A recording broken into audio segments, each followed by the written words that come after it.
28 दिसंबर को अरविंद केजरीवाल ने दिल्ली के मुख्यमंत्री पद की शपथ ली, लेकिन इसी दिन से साफ हो गया कि अरविंद केजरीवाल लीक पर चलने वाले नहीं हैं। वो शपथ ग्रहण के लिए दिल्ली मेट्रो से पहुंचे। हालांकि मेट्रो के सफर में धक्का मुक्की के चलते हंगामा भी काफी हुआ। केजरीवाल ने पहले दिन से प्रतीकों की राजनीति शुरू की। उन्होंने शपथ लेने के लिए जो जगह चुनी थी वो थी रामलीला मैदान। रामलीला मैदान में ही अन्ना के साथ केजरीवाल लोकपाल आंदोलन में शामिल रहे थे और अपने समर्थकों के बीच केजरीवाल ने रामलीला मैदान में ही शपथ ली।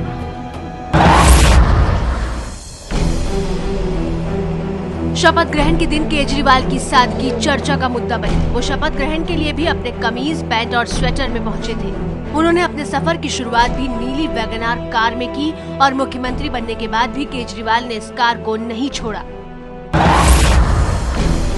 सबसे दिलचस्प था केजरीवाल सरकार का बनना। आम आदमी पार्टी के पास 28 विधायक थे, लेकिन कांग्रेस के समर्थन देने के बाद केजरीवाल सरकार ने अल्पमत में होने के बाद भी सरकार बना डाली।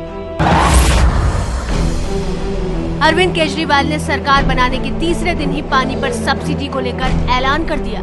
केजरीवाल ने अपने चुनावी वादे में कहा कि वो हर परिवार को रोज 700 लीटर पानी देंगे। सरकार बनने के बाद उन्होंने हर परिवार को रोज 666 लीटर मुफ्त पानी देने की व्यवस्था की। पानी को लेकर केजरीवाल का वादा अधूरा रहा, क्योंकि 700 लीटर से ज्यादा पानी की खपत होने पर उपभोक्ताओं को पूरा बिल देने का प्रावधान किया गया। केजरीवाल के आने के बाद पानी के अवैध बोरवेल पर कार्रवाई तेज हुई, लेकिन साथ ही पानी के टैंकरों की हड़ताल का सामना करना पड़ा। केजरीवाल ने निर्देश दिया था कि आम जनता फोन कर ये जान पाएगी कि पानी का टैंकर कहां है। इस पर टैंकर चालकों ने कहा कि आम आदमी पार्टी के कार्यकर्ता उन्हें फोन करके तंग कर रहे हैं। केजरीवाल सरकार ने अपने चुनावी वादे पर अमल करते हुए 400 यूनिट तक की बिजली आधी कर दी। एक अनुमान के मुताबिक केजरीवाल सरकार के इस फैसले से दिल्ली की 40% आबादी को फायदा मिलेगा। केजरीवाल ने ये राहत सब्सिडी के जरिए पहुंचाई। केजरीवाल ऐसा कोई कदम नहीं उठा पाए जिससे बिजली की दरों में कमी आए। सरकार ने ये दरें सब्सिडी देकर कम की हैं। बिजली कंपनियों के ऑडिट को लेकर भी खासा विवाद रहा। अरविंद केजरीवाल ने बिजली कंपनियों के ऑडिट का आदेश दे दिया। बिजली कंपनियां कहती रही हैं कि वो प्राइवेट कंपनियां हैं और सीएजी को ये अधिकार नहीं है कि वो उनके खातों की जांच करे। केजरीवाल के आदेश के बाद बिजली कंपनियां ऑडिट के खिलाफ हाईकोर्ट में हैं। बिजली कंपनियों से तनातनी ऐसी चली कि दिल्ली की बत्ती गुल होने का खतरा मंडराने लगा। नेशनल थर्मल पावर कॉर्पोरेशन ने बकाया न चुकाने पर दिल्ली की बत्ती काटने का नोटिस दे दिया था।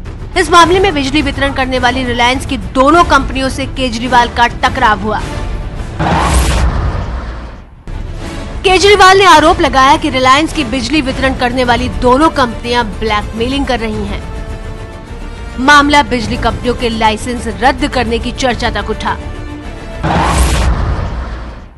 दिल्ली सरकार का एक बड़ा कदम एंटी करप्शन की हेल्पलाइन का भी रहा। केजरीवाल ने जनता को स्टिंग करने के लिए प्रेरित किया। एंटी करप्शन के लिए हेल्पलाइन तो बना दी, लेकिन मामला 2 दिन चले 2.5 कोस का रहा।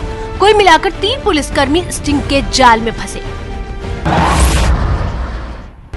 13 जनवरी को केजरीवाल ने जनता दरबार लगाया, लेकिन जनता दरबार में ऐसी भीड़ उमड़ी जिसे केजरीवाल संभाल नहीं पाए। जनता दरबार की बातें करने वाले केजरीवाल को अराजकता के इस माहौल में जनता दरबार का आइडिया ही छोड़ना पड़ा। इसके बाद कॉल सेंटर चलाने की बातें कही गई। अपने कानून मंत्री सोमनाथ भारती के कारण भी अरविंद केजरीवाल लगातार घिरे रहे। 16 जनवरी को कानून मंत्री सोमनाथ भारती ने अपने समर्थकों के साथ विदेशी ड्रग्स रैकेट और जिस्म फरोशी का धंधा करने के आरोप लगाते हुए छापा मारा। पहले तो पुलिस के साथ विवाद की तस्वीरें सामने आई। खिड़की एक्सटेंशन में सोमनाथ भारती की एक कार्रवाई जबरदस्त विवादों में रही। सोमनाथ भारती पर विदेशी महिला के साथ दुर्व्यवहार के आरोप लगाए गए। सोमनाथ भारती के इस्तीफे की मांग लगातार होती रही, लेकिन केजरीवाल ने सोमनाथ को सही बताते हुए इस्तीफा नहीं करवाया। विनोद कुमार बिन्नी की वजह से भी आम आदमी पार्टी लगातार विवादों में रही। बिन्नी लक्ष्मी नगर से जीते थे। उन्होंने 2 बार बगावत की और दूसरी बार की बगावत के बाद बिन्नी को पार्टी से निकाल दिया गया। विनोद कुमार बिन्नी ने आरोप लगाया कि आम आदमी पार्टी अपने चुनावी वादों से हट रही है। जन लोकपाल को लेकर भी बिन्नी ने केजरीवाल पर सवाल उठाए। मुख्यमंत्री अरविंद केजरीवाल अपने बंगले को लेकर भी विवादों में रहे। चुनाव से पहले केजरीवाल ने लाल बत्ती और बंगला न लेने की बात कही थी, पर मुख्यमंत्री बनने के बाद भगवान दास रोड पर 5 बेडरूम वाले 2 बंगले उन्हें दिए गए, जिस पर जमकर विवाद हुआ। जनता की प्रतिक्रिया को देखते हुए केजरीवाल ने बंगला लेने से इनकार कर दिया था और बाद में उनके लिए छोटा घर ढूंढा गया। आर्थिक मोर्चे पर बड़ा फैसला लेते हुए केजरीवाल सरकार ने शीला सरकार के उस फैसले को रद्द कर दिया जिसमें रिटेल सेक्टर में एफडीआई को मंजूरी दी गई थी। अरविंद केजरीवाल जिस वजह से पूरे देश में चर्चा में आए वो है मुख्यमंत्री रहते हुए उनका धरना। 20 जनवरी को अरविंद केजरीवाल रेल भवन के बाहर धरने पर बैठ गए थे। अरविंद केजरीवाल दिल्ली में दिल्ली पुलिस के खिलाफ धरने पर बैठे थे। गृह मंत्रालय से वो कुछ पुलिस कर्मियों के खिलाफ कार्रवाई की मांग कर रहे थे। पूरी रात सड़क पर सोने की तस्वीरों ने खूब सुर्खियां बटोरी। 21 जनवरी को आपके कार्यकर्ताओं की पुलिस के साथ झड़प हुई। इसके बाद केंद्र ने 3 पुलिस कर्मियों को छुट्टी पर भेज दिया। निलंबित करने की मांग कर रहे केजरीवाल ने इसी पर समझौता कर धरना खत्म कर दिया था। ऐसा पहली बार हुआ था कि देश का कोई मुख्यमंत्री खुद धरने पर बैठ गया हो। इस कदम की खूब आलोचना भी हुई। केजरीवाल सरकार ने 1984 के सिख विरोधी दंगों की जांच के लिए एसआईटी जांच की मांग की है, जिससे उपराज्यपाल भी सहमत है। कांग्रेस से सीधी टक्कर लेते हुए केजरीवाल सरकार ने कॉमनवेल्थ खेलों के दौरान लगाए गए स्ट्रीट लाइट घोटाले में तत्कालीन मुख्यमंत्री शीला दीक्षित के खिलाफ एफआईआर दर्ज कराई है। शीला दीक्षित के खिलाफ एफआईआर एंटी करप्शन ब्रांच ने की, जो मुख्यमंत्री के अधीन आता है। जांच में क्या निकलेगा ये तो बाद की बात है, पर यह तय है कि केजरीवाल शीला दीक्षित के खिलाफ आंदोलन करते रहे हैं। सिर्फ शीला दीक्षित ही नहीं, एंटी करप्शन ब्रांच ने उद्योगपति मुकेश अंबानी और मुरली देवड़ा के खिलाफ भी एफआईआर दर्ज की है। केजरीवाल का आरोप है कि मुकेश अंबानी, मोइली और मुरली देवड़ा जैसे मंत्रियों की मिलीभगत से $1 प्रति यूनिट से कम कीमत की गैस को $8 प्रति यूनिट तक बेचने की तैयारी कर रहे हैं। इसी सिलसिले में एंटी करप्शन ब्रांच ने एफआईआर दर्ज की है। हालांकि केजरीवाल के विरोधियों का दावा है कि किसी राज्य सरकार को केंद्र के फैसले पर जांच का अधिकार नहीं है। अनिल अंबानी के खिलाफ नाराजगी ऑटो वालों की महासभा के दौरान भी देखने को मिली, जहां खुलकर अंबानी की बिजली वितरण करने वाली कंपनियों के खिलाफ मोर्चा खोला था। वैसे दिलचस्प ये है कि इस दौरान केजरीवाल खुद भी घिरे रहे। सचिवालय के बाहर लगातार प्रदर्शन होते रहे हैं। केजरीवाल ने वादा किया था कि वो अस्थायी कर्मचारियों को पक्का करेंगे। केजरीवाल के मुख्यमंत्री बनने के बाद ये अस्थायी कर्मचारी वादा पूरा करने की मांग कर रहे थे। केजरीवाल के मुख्यमंत्री रहते हुए डीटीसी कर्मचारियों ने भी हड़ताल की। वहीं अस्थायी शिक्षक भी लगातार प्रदर्शन करते रहे।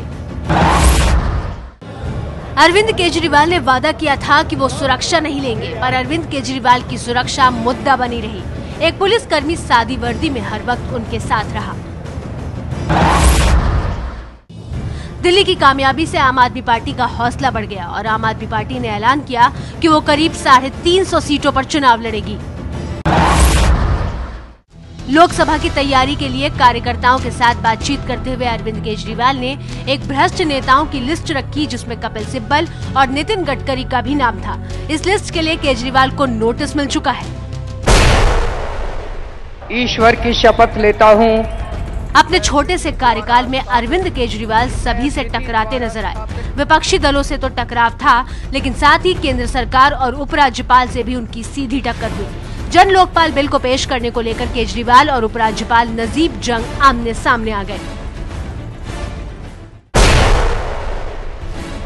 13 फरवरी को दिल्ली की विधानसभा में अजीब नजारा था। दिल्ली विधानसभा के अंदर माइक तोड़े गए और कागज फाड़े गए। मुख्यमंत्री केजरीवाल को अदरक दी गई, जबकि सोमनाथ भारती को चूड़ी और लिपस्टिक दिखाई गई। 13 फरवरी को ही विधानसभा के अंदर बीजेपी कांग्रेस ने मिलकर स्पीकर की पावर एक दिन के लिए निलंबित कर दी। नियम 293 के तहत स्पीकर से किसी को भी बाहर करने का अधिकार छीन लिया गया। केजरीवाल ने बीजेपी और कांग्रेस पर मिलीभगत का आरोप लगाया।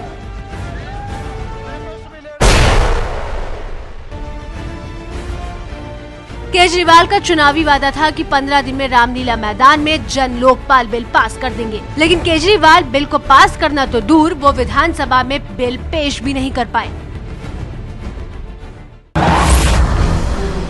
उपराज्यपाल का कहना था कि उनको दिखाए बिना कोई बिल दिल्ली विधानसभा में नहीं रखा जा सकता। दिल्ली के बिल को गृह मंत्रालय की अनुमति की जरूरत थी, लेकिन केजरीवाल बिना अनुमति के ही बिल पेश करना चाहते थे।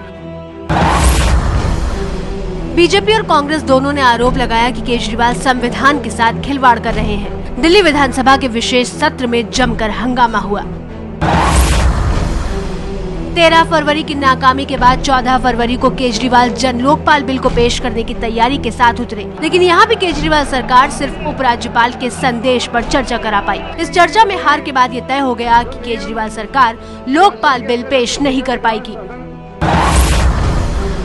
सदन में हार के बाद ही केजरीवाल ने इस्तीफे का फैसला कर लिया था। अरविंद केजरीवाल ने कैबिनेट की बैठक की और इसके तुरंत बाद 14 फरवरी को रात करीब 8 बजे के आसपास इस्तीफा भेज दिया। अरविंद केजरीवाल ने पार्टी के कार्यकर्ताओं के बीच ही इस्तीफे का सार्वजनिक ऐलान किया। आज हमारी सरकार इस्तीफा देती है। लोकपाल बिल के लिए सारे मुख्यमंत्री की कुर्सी देनी पड़े, सारे मुख्यमंत्री की कुर्सी में छोड़े करने के लिए तैयार है। अरविंद केजरीवाल ने इस्तीफे के साथ विधानसभा भंग करने की सिफारिश की और तुरंत चुनाव कराने की मांग की। हमारी कैबिनेट ने ये रिकमेंड किया कि तुरंत दिल्ली विधानसभा को बर्खास्त किया जाए और दिल्ली में तुरंत दोबारा चुनाव करवाए जाएं। ईश्वर की शपथ लेता हूँ। अपने छोटे से कार्यकाल में अरविंद केजरीवाल सभी से टकराते नजर आए। विपक्षी दलों से तो टकराव था, लेकिन साथ ही केंद्र सरकार और उपराज्यपाल से भी उनकी सीधी टक्कर हुई। जन लोकपाल बिल को पेश करने को लेकर केजरीवाल और उपराज्यपाल नजीब जंग आमने सामने आ गए।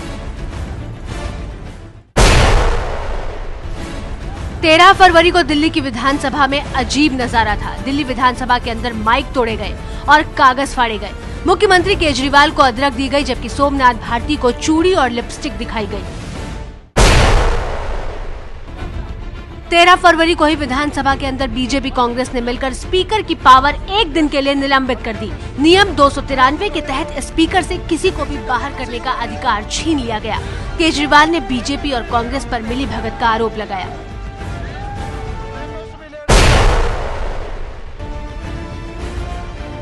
केजरीवाल का चुनावी वादा था कि 15 दिन में रामलीला मैदान में जन लोकपाल बिल पास कर देंगे, लेकिन केजरीवाल बिल को पास करना तो दूर, वो विधानसभा में बिल पेश भी नहीं कर पाए।